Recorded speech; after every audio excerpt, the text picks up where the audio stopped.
to the Video Game Town Hall podcast. Just by listening, you are in the town hall. You're sitting, you're watching the members do democracy at work. Hashtag democracy. In order to do democracy, you need a mayor of Video Game Town, and that's me, Jared Russo, your co-host. And with me today is the czar of resistance, the supreme leader. Hashtag Blue Wave. Grant Bruner, how are you doing, sir? I'm fine. I'm losing my mind a little bit, but I'm fine. I'm fine. Things are fine. How are you, Jared?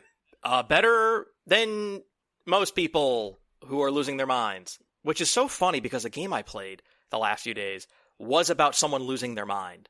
And I enjoyed it. It's called Super Mario Brothers, man. Makes you think. No, I was like, wow, my life is so much better than this fucking guy's life who's falling apart and he's grieving and he's... we'll get into it. The first thing I want to do, though, is mention that we have a Patreon. You should definitely check that out. You should. We have a bonus podcast that goes live every month. It's an extra, so if you like what you're listening to, you can listen to additional stuff. It's patreon.com/videogametown. We also have a Ko-fi. We have a Ko-fi as well. Ko-fi? It's ko-fi.com/videogametown. So the Patreon gets you stuff. It's a subscription for as little as $3 a month. You can get access to our Discord. You can chat with us directly. $5 a month, you get our exclusive podcast. It goes up from there. There's additional stuff, additional tiers. The $5 a month, I think, is a relatively good value on what you get. And then if you hate subscriptions, which I understand, I subscribe to Patreons for other people because I like their work. I like supporting indie artists. But I understand that not everybody can do that, or not everybody wants to do that. But they still like to support indie artists like us, who are making stuff, just trying to make ends meet by creating cool stuff. If you feel that way, you don't like subscriptions, but you do like indie art, you can go to codefee.com/videogametown and you can just make one-time donations, just kind of as you feel like it. You're just like, oh man, they did that podcast that was super great, here's $5. That's fine. We accept that too. We appreciate anything you can do. And of course, if you don't have spare change, if you're struggling to make ends meet, that's fine. We don't want you to stress out about supporting us if you don't have spare cash. You are listening to this podcast, presumably through a podcasting app, a podcatcher, if you will. If you're using something like Apple Podcasts or Spotify, there's a system that allows you to go in and rate the podcast you listen to. If you could rate us 5 stars, write us a nice review, that would make a huge difference. And that's free. That's $3.99. Do that. We would appreciate it a whole bunch. Grant, I've never thought of myself as an artist until just now when you said to support artists. I don't know what we would be if we're not indie artists. Like, we're making art. Artistes. Exactly. Yeah. Speaking of art, can I tell you about a little piece of art that I got to experience and enjoy? It's called the Mona Lisa. Over the last few days. I actually did see the Mona Lisa, but that was a while ago. That happened this year. What art did you enjoy this week? It's a game called Silent Hill 2. Oh, not as good as the Mona Lisa, I'm afraid. It is the Mona Lisa of video games. It's the Mona Lisa smile of video games. This is the remake from Bloober Team, a team I've heard way too much about because internet discourse is terrible. I've never played a Bloober Team game before. I played Observer. I've never played a Silent Hill game before. I played Observer, and I made a bunch of frowny faces when I played that game.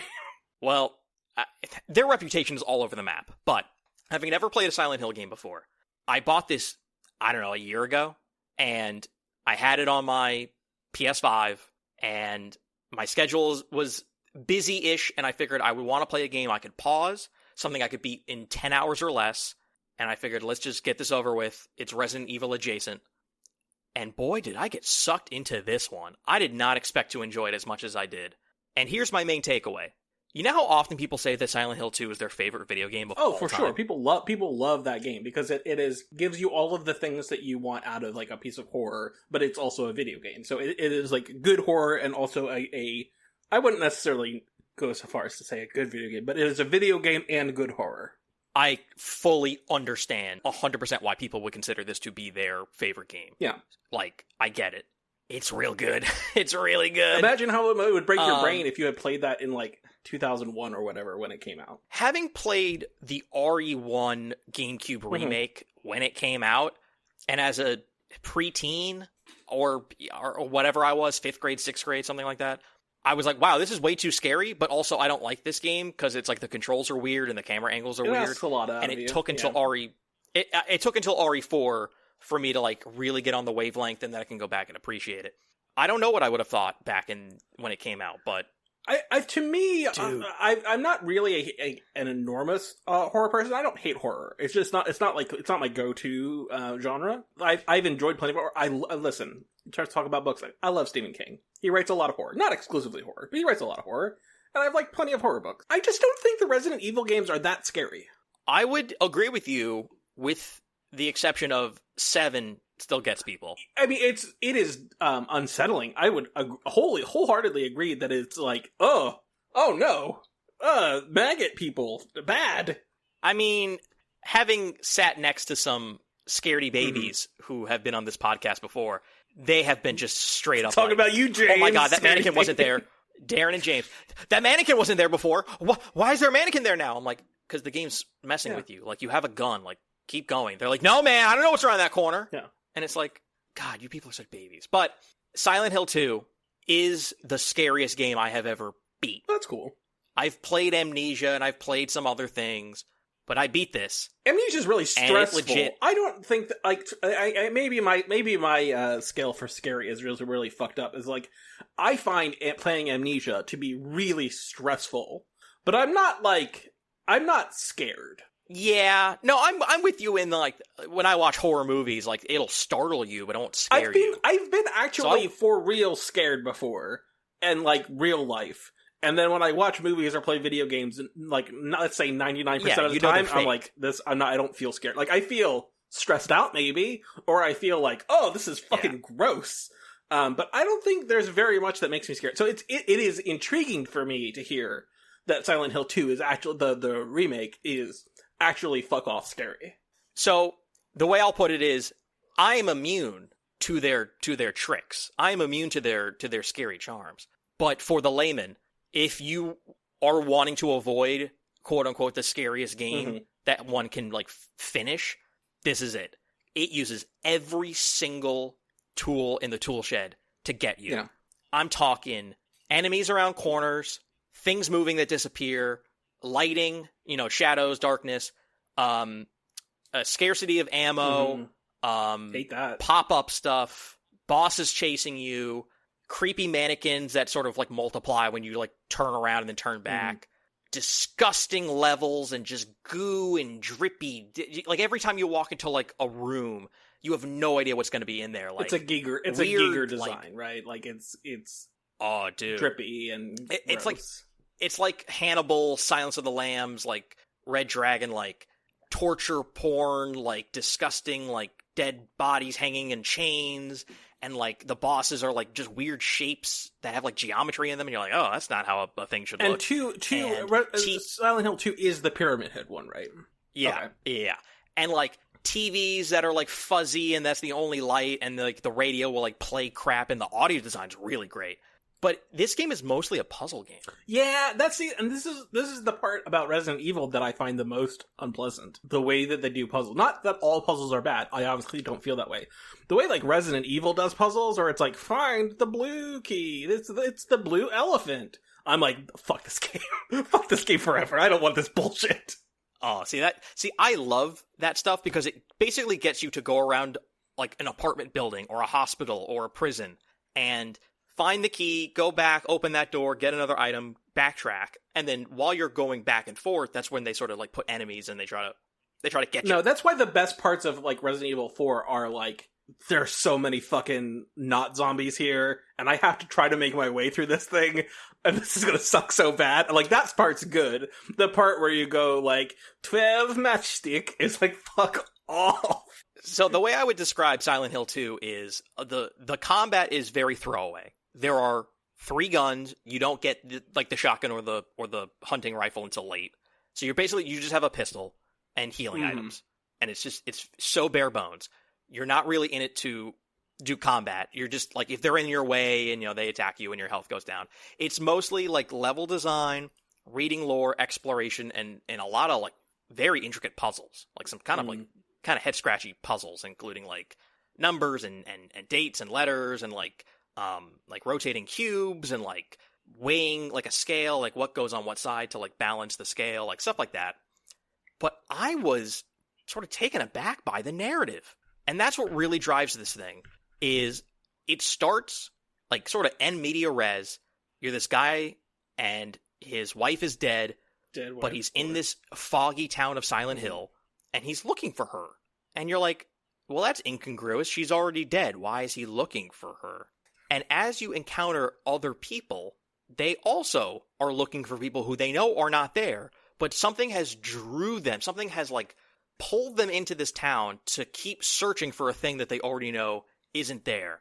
And it gets into these like sort of avant-garde conversations where they like hint at what went on in these people's lives, where they're grieving or they're feeling guilty or they're traumatic.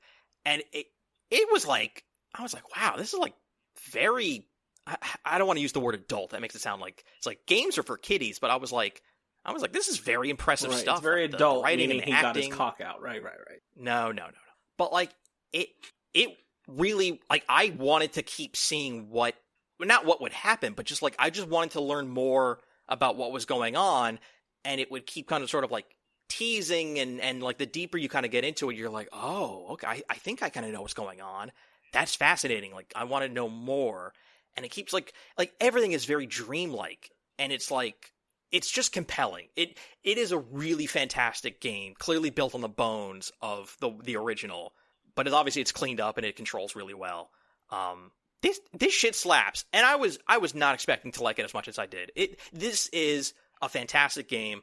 I would imagine the original is an absolute classic, but I can't play any other Silent Hills because fucking Konami. Yeah, you know? I feel like how am I gonna like almost everyone was like kind of shocked that it was good because like I was shocked. Konami had like put out like in the PS3 360 they had done like a really slapdash like HD like remaster, and everyone fucking hates it because the Silent Hill people are extremely nitpicky. Like even listen, I'm sure it wasn't good, but it was like a bad to mediocre port, and then on top of that, the Silent Hill 2 community are like total nut jobs. And so that made it like even more like iconically bad. And then you bring in the Bloober team, and you have a bunch of people, especially the Silent Hill people, who are just like, "Don't you dare let the Bloober team ruin my Silent Hill." And then I was like, "Oh, actually, no." It turns out it was fine. It turns out they did it and it was good. They nailed it, but I think it was because the source material they were working with is already so good that they really didn't even have to like do that. Yeah, much. if you already like know how to like make assets for a fucking video game, and you're like, okay, well, we just like implement we just create assets that look like the thing, but in a higher. Oh yeah, we can fucking do that, easy peasy, or not easy peasy, but like it's way easier if you are like technically adept. It's way easier to make a thing based off of something that is already good than starting from scratch, saying, how do I make a thing that's good?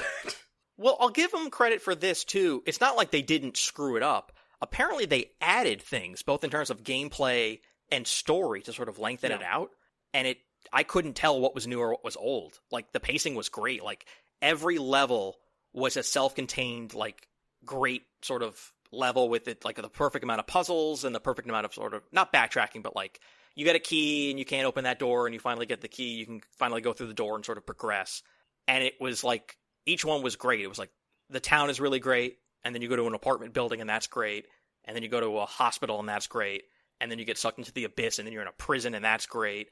And, like, it kept going along and doling out, like, sort of side characters and, like, creepy cutscenes, and it was like, this is masterful work. Like, they really did not screw this up, so I was shocked at how great it was. I would imagine that Konami doing their bad HD port for Silent Hill, and then this really bespoke remake of a beloved classic is the same as the Metal Gear Solid whenever I get to those. Like, the ports or whatever, and then they did Snake Eater Delta, and that's like, oh wow, they did it. Like, it almost feels like the same. It's like parallel. I would say that, by all accounts, the Silent Hill 2 is way more than the Silent Hill 2 remake is way more than the Delta. Like, Delta looks great.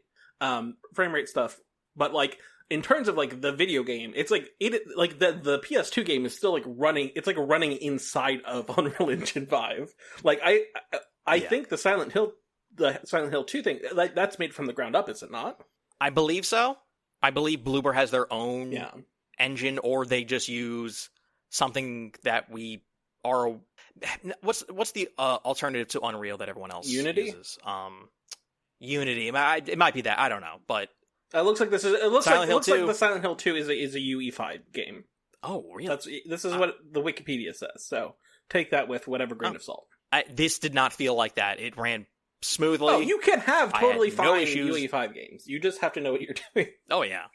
I would say there were no bugs, but there were literally bugs crawling over certain areas. There's the correct number of bugs, you might say. That's good for you. So did you play this because Silent Hill F is coming? Like as we're recording this, it's like about to come out? It was a little bit of that, but it was also like I was in a time crunch and I needed something that was a certain length and it was something I could pause, so not a Souls-like. And this was sitting on my PS5 and I was like, let me just knock this out. And I figured it would be like, I'll play for a few hours, it'll suck, and I'll delete it. And then I was like, no, this is like really good. And I beat it, but it only took me like 8 or 9 hours. So now that you're Silent Hill pilled, you're Silent pilled, are you then immediately going to jump on Silent Hill? Well, what I play next is a different section of this podcast. So we'll get to that a little bit later. That's a tease for you in the biz. It's called a tease.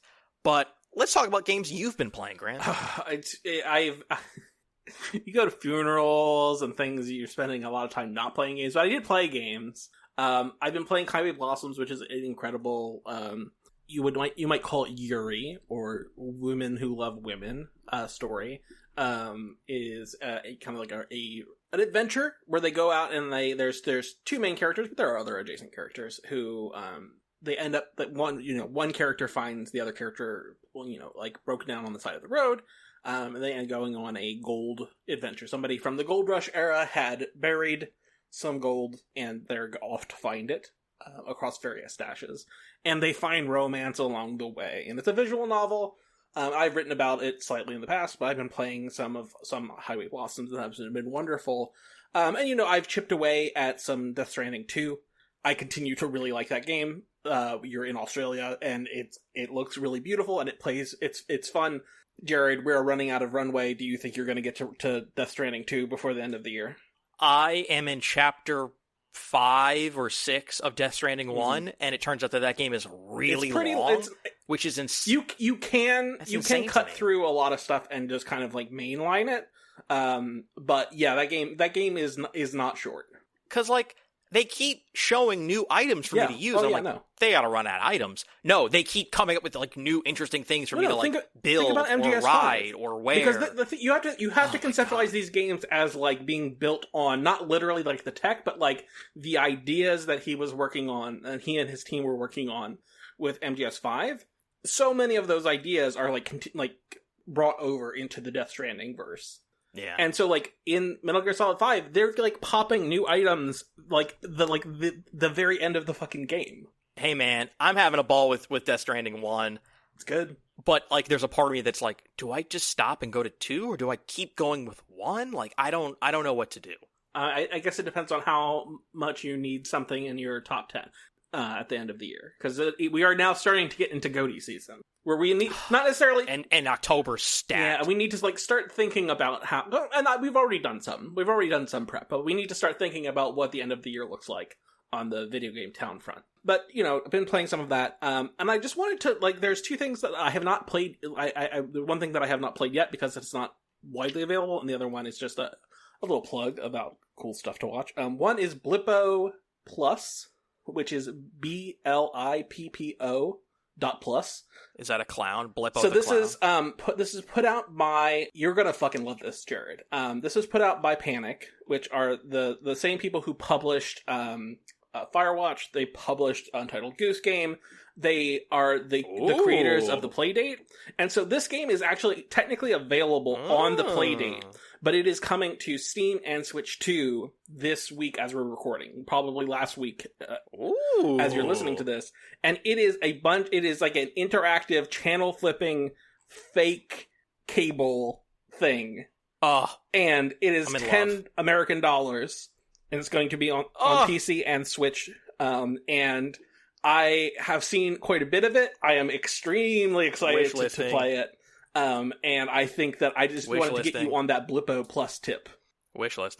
Yes. So if you go to blippo.plus, you can see the trailer. And listen, if you have a Playdate, you can play the the black and white. They call it like 1-bit TV version. But then the more expanded version will be available on Switch and on Steam. So check that shit out. I think it looks cool, and I can't wait to see like how fucked up it is, because it looks kind of fucked up. Fucked up complimentary.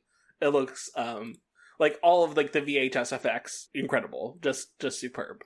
And the other thing is Taskmaster Series 20 started since last I podcasted with you, and it's just a good reminder that all of the seasons or series, because it's British, of Taskmaster are available on YouTube. If you go to youtube.com/Taskmaster, you have the full 19 seasons or series that already exist. You have the current one that's running, that's updated one episode weekly. And you have all of there's an Australian one, there's a New Zealand one, just youtube.com/Taskmaster. It's great. Me and the wife like to watch it. We even revisit old episodes sometimes, and it's just wonderful. People have told me to watch this for so long. Jared, watch the fucking thing. It's so good. But I have Alien Earth, and I have Gen V. Yeah, fuck that shit. Watch this. It's better. No. These mega conglomerate corporations are putting out TV shows. I have to watch those first. Listen, Alien Earth is about 11-year-olds put into robot bodies, and they're all named after the Lost Boys from Peter Pan. And they could maybe control the aliens with their minds. Jared, it's interesting. You want children? You want children running mechs? You just watch Neon Genesis Evangelion. What the fuck are you doing? No. The children are the mechs. Yeah. Well, they're more like synths. They're drift compatible. Come on, what are you doing? Pacific Rim. God, what a movie. It's just doing mech shit. It's just doing the type of shit that anime's been doing for fucking like 40 years. Yeah, but Guillermo del Toro did it, so therefore I like it. What's up next? You need to help me figure out what I'm playing next, because I have only, as of this recording, 8 days before October, and October has nothing but fucking banger after banger, day after day. October is so stacked, it's insane. So I have to play something and beat it before October. Hades 2 is about to come out. We'll be streaming some of that. Are you going to play Hades 2 1.0? Hades 2 1.0 adds an ending, but I'm not near the ending. Like, I've played that game for dozens of hours already, but, like, I'm not yet at the point where it's, like, I will get to the 1.0 content. Because it adds missing art, and it adds some other, like, quality of life things, but it mostly adds, like, the end of the story. But I'm not near the end of the story, so... I mean, yeah, I'll keep dabbling in Hades 2, but it, like, I'm already, like, a good way into it. Well, I've not really played Hades 2. I booted it up, like, quickly, and, like, screwed around for like a half hour, but I've not, like, sat down and played Hades 2. So, I've been waiting for Hades 1. I own it. I own it on Steam, but, like, I have not sat down and played it because I know that Hades 2 1.0 will be out, and it will be good, and I will play it then. I'll be there to shepherd you along and be like, oh, hey, did you know that this does that? And like, oh, just wait until you get this unlocked. And then nothing will matter until I just get a super powered run and then just fucking crush the game in like a 3-hour run. Hades 2 is a lot harder. Well, I don't like that. I don't want the game to be harder. I want the game to be roughly as hard as for Hades 1. I'd say it's not, the game is not itself harder. It's because, like, the character and the weapons are so different. Like, the way the game wants you to play it is... Like, I guess it takes longer for your head to sort of wrap around. Like, you're not Zagreus. You're not dashing. This is you're running, and you're using magic, and you're staying in place, and you're holding a button, and, like, it's a different style of combat in the frame of Hades 2 to Hades. But then there's also 2 campaigns. There's, like, 2 directions to go. So you're ping-ponging and learning the 2 different paths and the 2 different sets of bosses and the 2 different sets of levels. And that's, I think, why it's harder. I don't know about that. We'll see. I guess we'll see. Well, I will form my opinions about Hades 2 soon. Very soon. So what are you looking for? You're looking for to go back into the olden days with your games, or are you talking about relatively new games, new releases? I have a list. Have you fucking finished Clair Obscur? Because the answer is fucking Clair Obscur. What the fuck? Oh, yeah, I should go back to that. Game of the motherfucking year. I like that game. Game of the motherfucking year, Jared. I like that game. When it comes to brass tacks and come December, I'm okay giving it Game of the Year. Like, I'm not gonna, like, put up a fight. Like, that game is worthy. Will it be my number one? No, but not at this rate if fine. you don't finish the game. I'll get to it. Here's my short list. Dying Light: The Beast. That seems like I could do that in a week. It's not Us. not a great pitch of like, well, it's short, I guess. No, but I just want to, I played Dying Light 1 and 2. This seems like more like 1, which is the best. Dying Light 2 is such a hard game because I think it controls so fucking well, and so much of what they're asking you to do is so boring. Yeah. But like having playing that game, and then I switched over to because when it came out, it was like Horizon 2, and I'm like, oh, this game controls so much better. That there's so much more fidelity. But Horizon 2 is such a better game, even though this does not control as well. But holy shit, is it a better game? So Hell Is Us seems like a much longer thing because it's like I have to sort of learn that from the ground up. Also, weren't the devs kind of whining about Silksong? Yeah, well, maybe if you put your game out earlier or made it better. I don't know what to tell you. Hell Is Us devs. Chronos is Bloober Team. It's like a Dead Space kind of thing. That could be the next thing I play. Or I just finish Death Stranding 1, or I skip it and go to 2. But, dude, the list of October releases, like right off the bat, jeez Louise. I have Ghost of Yotei. Yeah, I also not. I'm pretty not having a good time with them re-firing their artist. I'm out on Ghost of Yotei. So I will play Ghost of Yotei October 2nd. On that day is Super Mario Galaxy 1 and 2, which I don't need to play. No, you've played them. We've all played those, but I want to play them again.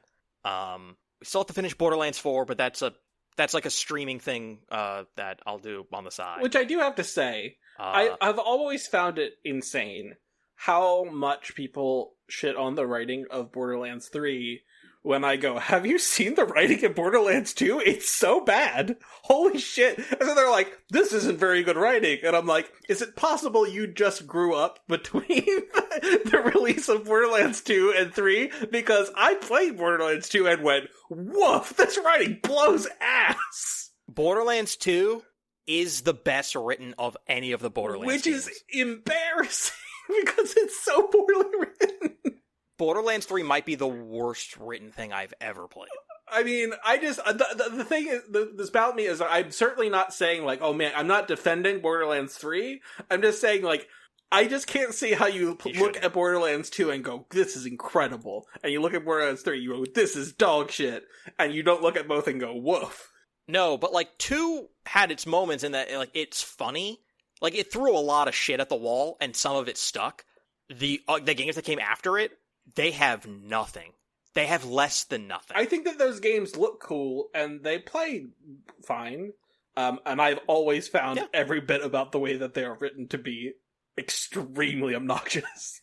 Well, 4 goes from trying too hard and failing to not trying at all, which is like, that's better, I guess? Like, it's not in your face about it. Is Claptrap still fucking there? Standard and... he showed up at the beginning, but we haven't seen him in hours and hours and hours. What a miserable fucking character. I love Claptrap. Anyways, October has Yuka Replayly, which again, it's like, I don't have time for that. I'll get to that. We can't go through all we've already done a podcast where we go through all of these. There's a lot of stuff in October. No, but it's like, Pokemon and Ninja Gaiden and Katamari, and it's just like, every week there's something, and it's like, this is too much. Outer Worlds 2? I completely forgot about Outer Worlds 2. Which is published by Microsoft. Banana. Asterisk. Here's what I would say. The only thing that I'm gonna be playing Final Fantasy Tactics: The Evil East Chronicles. That's September 30th, and then I have Vampire the Masquerade Bloodlines. I think that's another one. I think that's my October. Are you slowly transitioning to, I will play no games made by major publishers, I will only play indie games? Is Vampire the Masquerade Bloodlines 2 and Final Fantasy Tactics: The Evil East Chronicles, are those indie games? No, but I could see a world where you're just like, literally no major publisher is putting out anything I want or desire, so therefore I'm like out on most of the industry, I'm only playing indie games. Because that's what happened to Jim Sterling. I mean, like he just like, at a certain point he's like, I'm only playing indie games. Like, I'm out on everything else. I'm not saying, like, I'm never going to... Like, listen, I played a bunch of Nintendo games this year. Like, those are giant, big, fuck-off, first-party games. But, yeah, no, like, I'm not going to play most of those things. I do think I lean... Because AAA has collapsed so much that they only put out a handful of things. We're not in, like, the late aughts where EA is putting out, like, wild bullshit to be, like, as a AAA game, and just kind of, like, testing the waters. It's like, what's a franchise game? I don't know, shit that out. But, like, if you're out on Ghost of Yotei, it's like, it feels like every subsequent year after this, it's like, you're gonna be out on, like, anything, like, I guess everyone who's not Nintendo is, like, releasing. I don't know. When the Sony gets their fucking act together and puts out that Naughty Dog game, I'll probably play that game. That will be so many years from now. In 2030, when they put out that fucking Naughty Dog game, I'll probably play it. Like, realistically, is there a world in which you, like, look at, like, Game of the Year, quote-unquote, contenders every year, and you're like, I haven't played most of these, because fuck these companies. I guess, like, fuck a lot of them, but, like, I think there's just a lot of them that they're not making things that I care about. Like, that's what I mean. Yeah, I mean, it's not like I'm not gonna consider Microsoft while they're under boycott. But like, there's just a lot of stuff that people are like putting out that I'm just like, I'm good. I don't need to play that. I don't need to play this game just because they're putting it out. The days of a top 10 list featuring EA's Mass Effect whatever or Activision made. I don't even know what the fuck Activision makes anymore. But like a Star Wars Jedi, whatever. I think Activision just makes Call of Duty. Yeah, that's all they make. Ubisoft has something that isn't just like Assassin's Creed. Yeah, they don't. They're not. They're like they're going to put out Just Dance and they're going to put out Ass Creed, and these are the two things that they will put out. Literally, I mean that's it. Like the days of like all these companies having like sort of like, oh, there's like a new Splinter Cell and there's a new. It's like. They're over. They're done. It's going to be indie, and it's going to be whatever Microsoft or Sony has for that year. And that's the way the industry is now. It is super big or super small, and a lot of ongoing live service, multiplayer things, mostly shooters, or sports games. Yeah, and I'm definitely not going to fuck with any of the live service stuff. Like, it's just not who I am. And so, like, there's a lot of stuff, like, I just bought The Drifter, which is a point-and-click adventure game that came out this fucking year. I want to play more of that, obviously. Like, I think that would be extremely useful for me to do before the end of the year. Like, there's a bunch of great games that came out this year. I think I feel pretty good. Because I'm always, like, as I play games throughout the year, I kind of do, like, a work in progress, like, what are games that I think are going to, like, come into play when I write up a GOTY list at the end of the year? I feel like I have a list of more than 10 games, and I feel like probably, like, 7 of them I feel, like, pretty fucking good about. Speaking of point-and-click adventure, Silent Hill 2 has a lot of combining items that don't make sense. That's point-and-click adventure 101, baby.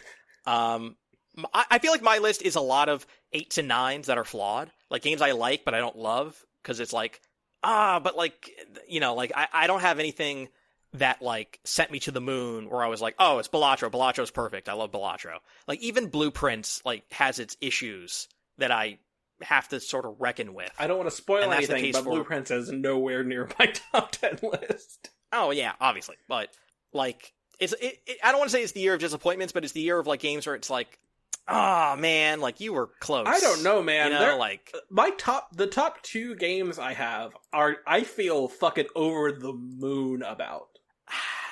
Let me scroll down to the list of games that I actually played, which by the way, I have to scroll past the list of awards that I came up with for our end of the year discussions. I'm excited to share those with you after the podcast. Avowed, flawed, First Berserker Kazan, flawed. South of Midnight, flawed. If flawed is the fucking barrier to entry, then Oblivion I have some bad news about literally every game, my guy. Hades 2, I don't like it as much as the first. Like, it's a lot of stuff like that. It's just a lot of like, well, I also don't think that there's any game that I've ever played, even games that I fucking love, that I've not had like a running internal monologue of being like, oh, this thing's fucked up. Oh, this is not great. Like, Clair Obscur, I love that game, but it like the 1.0 shipped and it still had like AI generated fucking like temp art that they didn't patch out yet. Like, which makes my stomach churn. And like they fixed it. And like, so like it's not the end of the world, but that's not great. I don't like that they did that. I just remember within the last several years, like, I never once had a thought about, like, oh, maybe they could have done that different, or why did they do this, Jared, or and this sucked. You and I consider consider media very differently. The things that I love the most are the things that I am most critical of, because I'm thinking about them so much. Like, I love Mass Effect, and I could sit here and rattle off for the next, like, 8 hours all of the problems I have with all of the Mass Effects. I guess for me, like, if I want to think about something, I want to think about it, like, almost philosophically, like the questions it raises, like the Matrix, and not like, boy, you know, in RE4 where it keeps asking you if you want to pick up the ammo, and it's like, I've been playing you for 15 hours. Yeah, I want to pick up the ammo, you know? What about when he goes, what are you buying? All right, let's play video game 20 questions. I have selected the game for you to ask 20 questions to figure out. Okay, I'm gonna burn one right out of the gate. Is it a game by Hideo Kojima? It is not. Okay. I just had a feeling in my gut that it was a Kojima game, and if it was, can you imagine how fucking impressed you would be? I would be very on the nose for me to just immediately do that. Okay, is it a game that came out before 2010? No, this game did not come out before 2010.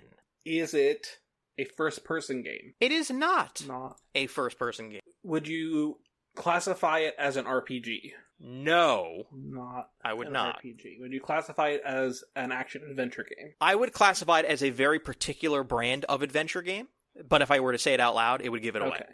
A type... Is it a point-and-click adventure game? It is a point-and-click adventure game, that is correct. Point-and-click. Is it a LucasArts game? It is not a LucasArts game. Oh, I fucked that up, because of course it came out after 2010. Is it a... You're already most of the way to getting this. Well, yeah, because I mean, it's a point-and-click game that came out after 2010. So listen, man. Yeah. Something that I've heard of too. It's not like an obscure one. Is it a Telltale game? It is not.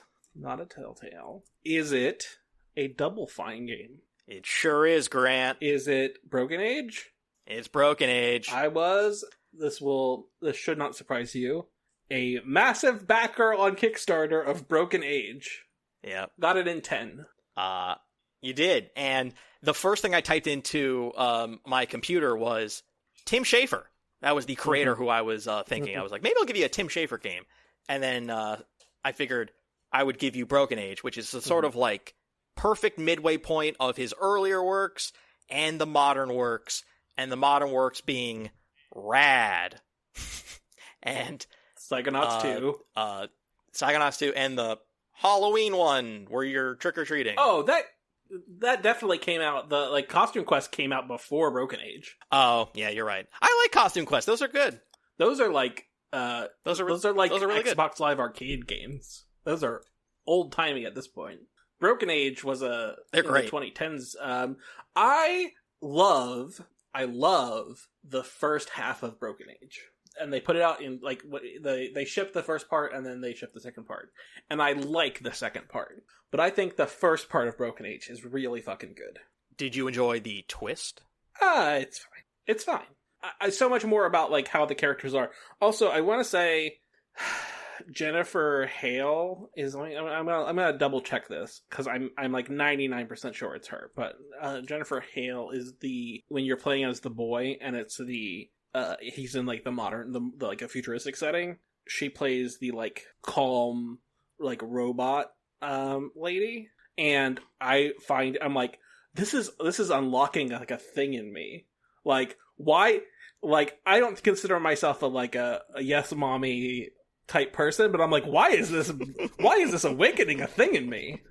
Yeah, she's credited as mom in Broken Age. And I'm like, why is this awakening me a thing in me? Why is Jennifer Hale awakening things in me? Grant, I have to let you and the audience know there are only 5 voice actors in video games. Jennifer Hale's one of them. It's Laura Bailey. It's Jennifer Hale. It's Troy Baker. It's Nolan North, and insert fifth person. Matt Mercer. Like, those are the only people who work. Matt Mercer is a... Yeah, sure, I Matt feel Mercer. like let me say, since like 2018, I feel like Matt Mercer has become the new Nolan North. The new, if it's a dude in a video game, it's like, oh hey, that's Matt Mercer. He's doing it. Yeah, I feel like you can't play a game now that does not have Matt Mercer involved in it at some point. Jennifer Hale, I first became like extremely aware of her because she plays Bastila in KOTOR, but that is certainly not her first role or even her first major role. But that is the one that is like defines Jennifer Hale to me. I'm Commander Shepard, and this is my favorite store in the Oh city. yeah, of course. I mean, like, listen, she's Lady Shep, Femme Shep, Jared, when you were playing Mass Effect, were you Dude Shep or you were Lady Shep? The first time... your main playthrough. Why did I... No, first time was the dude, but the second time when I did the collection, like the 1, 2, 3, it was Femme Shep. So I've done both. Femme Shep, the characterization with Femme Shep is just so much better.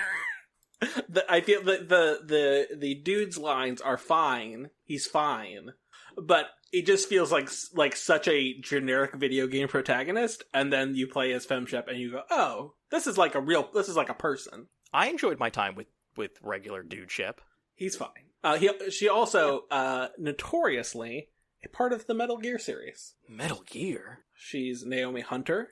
She's also Emma Emmerich. Listen, this year is Kirby Chronicles. Next year is Metal Gear series. Oh my god, Jared, you have to play through those.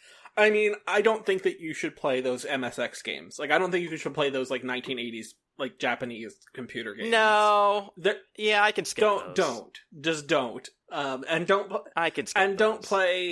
Don't play like Metal Gear Babel, Ghost Babel, like the Game Boy Color game. Fuck is that? It's the Game Boy Color game. But it's kind of plays along with like Metal Gear Solid 1, but it's its own thing. Nah. But do play. Here's what I would say. You could play the PS1 game, Twin Snakes. That's pretty good. If you I want to play Twin Snakes.